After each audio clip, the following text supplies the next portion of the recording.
આજનો દિવસ એટલે મહાવીર જયંતિ અને મહાવીર જયંતિની તમામ ગુજરાતના લગભગ નેતાઓએ એકબીજાને શુભેચ્છા પાઠવી, તમામ લોકોને શુભેચ્છા પાઠવી.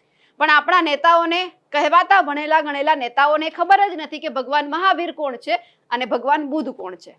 સૌથી પહેલા વાત કરવી છે હર્ષ સંઘવી સાહેબની. પોતે જૈન છે, ભગવાન મહાવીરને પૂજે છે, પણ એમને ખુદને નથી ખબર કે ભગવાન મહાવીર કોણ છે અને ભગવાન બુદ્ધ કોણ છે.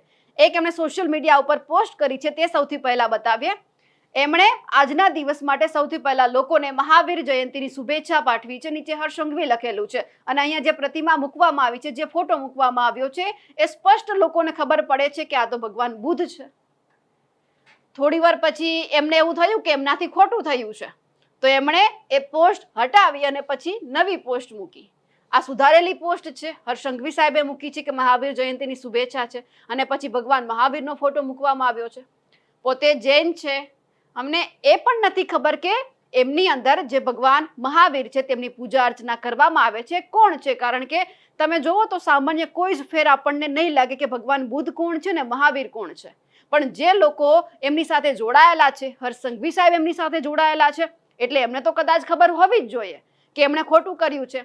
હવે હર્ષભાઈએ મૂક્યું એટલે લગભગ કદાચ તમામ નેતાઓએ આ બધું જ મૂક્યું છે.